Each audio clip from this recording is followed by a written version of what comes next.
Hey everyone, welcome back to my channel.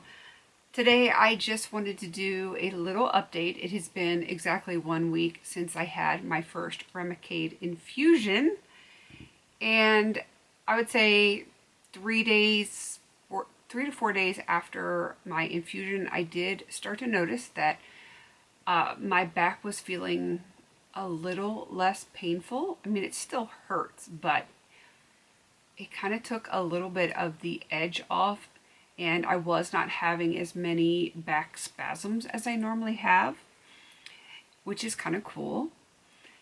And things were going really, really well.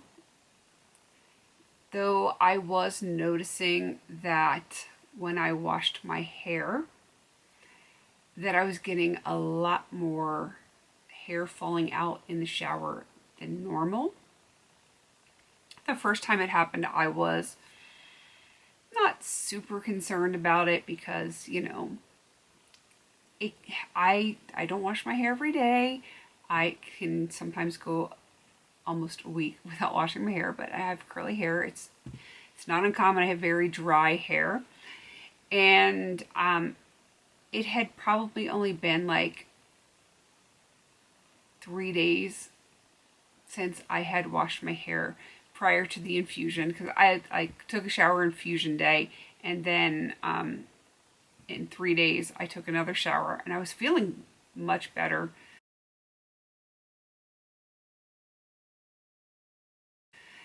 And I had a lot of hair falling out, which is kind of crazy. And then I took another shower and I had even more hair falling out. And then I noticed yesterday, which was day 6, that like not even just when I was taking showers, but just like randomly, I would have hairs falling out like on my desk or wherever.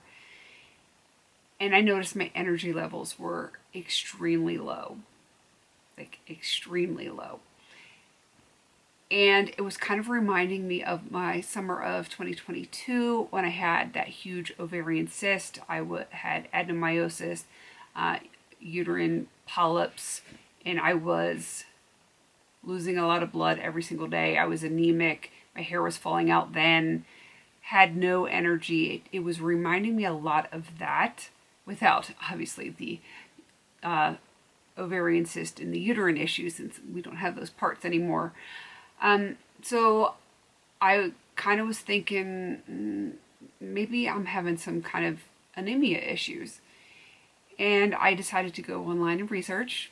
I don't always recommend that to people because, you could have all sorts of issues that you think you have, or you think you have all these issues when you really don't. But I was very specific in what I was researching about Remicade, hair loss, anemia, that kind of stuff. And apparently there is a correlation between Remicade and losing your hair. It's not everyone has that problem, but some people have that problem. And also with iron absorption, which I already have issues with. So while the side effect of people taking Remicade infusions and losing their hair is not super common, it's not rare either. And it's not the Remicade that actually makes you lose your hair, and I'm losing a lot of hair. Like,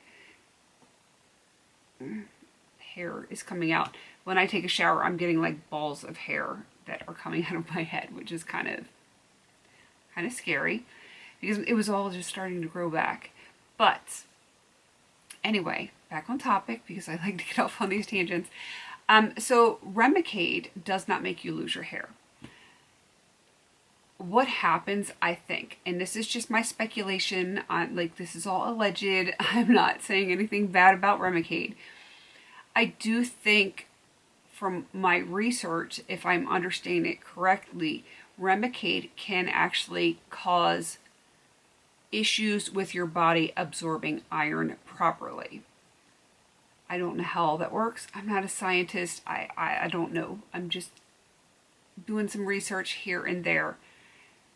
I have always had problems with my iron levels. I Usually doctors, when they do blood panels on me, they will tell me I'm like just on the bubble of being in a safe amount of iron in my blood, though they would like to see it higher. You know, I'm technically most of the time just right there on that line, because I've always had that since I was a little kid. I actually had an uncle who I was named after. He died at the age of 6 from like a different kind of anemia. I don't even remember what it was, but it was, you know, serious enough back in the day that he passed away from that. I don't know if I have that same kind of anemia because I don't remember what he had, and I can't ask my mom because she's no longer here. But so there is some family history with anemia, and I know that when I was young, like 6 years old, 5 or 6 years old, I was diagnosed with anemia. I took like these nasty iron drops. They were horrible. It tasted like you were sucking on like a metal bar or something. It was just the most disgusting stuff. But so there is some history for me having iron issues.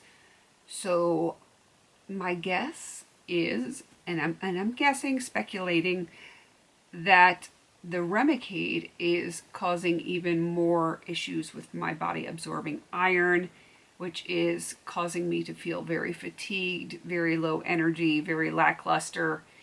And when I am anemic, I've got the history there, my hair falls out.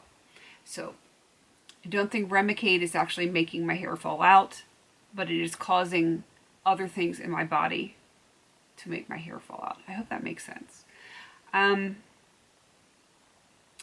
I did call my doctor today because it is Monday. It is exactly 1 week from when I started the infusions. And I have to go in and do blood work with them tomorrow, right before my dentist appointment, which is, you know, in a whole other town. I'll be driving all over tomorrow to go see different doctors. So they're going to do a blood workup on me. I'm sure they're going to be testing my iron. I don't know what else they're testing for, but I don't know if I'm going to continue on Remicade or if they have other solutions, if that's even what the issue is, because I have in my research seen that some people are having flares, and sometimes Remicade can induce psoriasis, which I already have psoriasis, but that is not the problem. I'm not having any psoriasis issues any worse than what I normally would have. Sometimes flares can cause hair loss, stuff like that. I'm no longer in a flare. I had one, you know, in February and early March, but I'm out of that phase now. My body, for the most part, feels good. Obviously, my spine doesn't feel good, but my fibromyalgia is under control. My psoriasis is under control. Everything is under control except for like my spine. My spine is the problem right now. So like there's no flare and no obvious reasons why my hair would be falling out. And like I said, it's not just falling out a little bit. It's not normal hair fall, because I'm used to that, especially when you have as much hair as I have had. I'm used to some hair fall, but this is nothing like what I'm used to. I would say it's like easily 5-6 times more than what I'm used to losing in my head on a daily basis.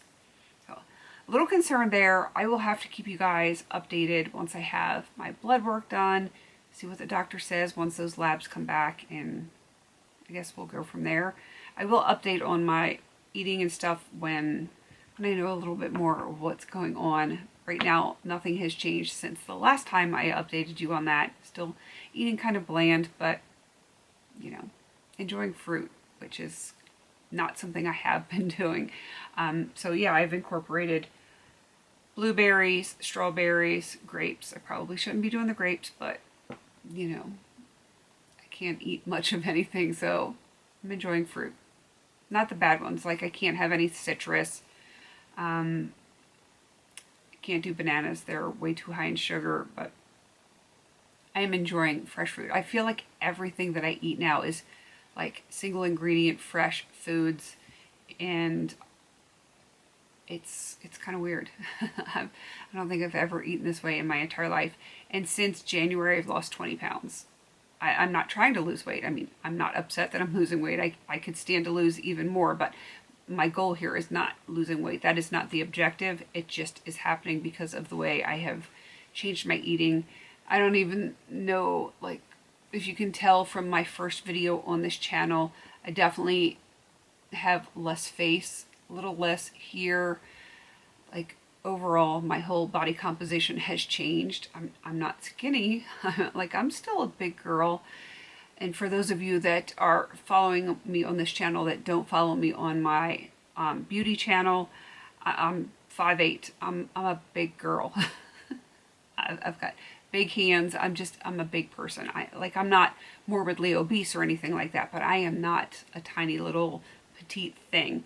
So, you know, I'm noticing a lot of changes throughout my body. Some of my clothes are fitting a little looser. Some things that I couldn't wear before, I can wear now. In some ways, that's kind of nice, but in other ways, like, I miss food that I'm used to. But I'm doing things that are healthy for my body.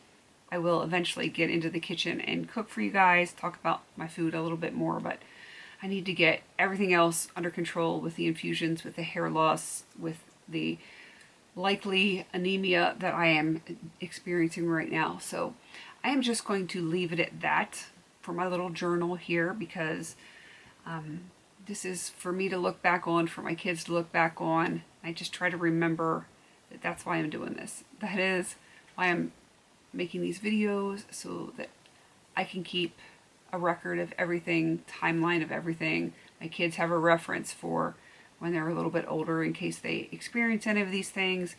And, you know, maybe being a voice for other people out there that are dealing with some of these funky things. Because I know I'm not the only one that is dealing with them. And I definitely know that I'm not the only one that has taken Remicade and had some of these side effects like hair loss and anemia. And I just want other people out there that are dealing with stuff like this to know that you know, you're not alone, and definitely talk to your doctor if you're on Remicade and you feel like you're run down and anemic, or your hair's falling out or anything like that. Please call your doctor and get your blood work done, because you just don't know what it is. It might be a reaction that you shouldn't be having. So call your doctors. All right, I'm going to wrap this up because it's late and I'm tired, and I just wanted to do a quick update to my journal here, but you know, sometimes I ramble on. Thank you for being here with another chapter in my journal of chronic illness.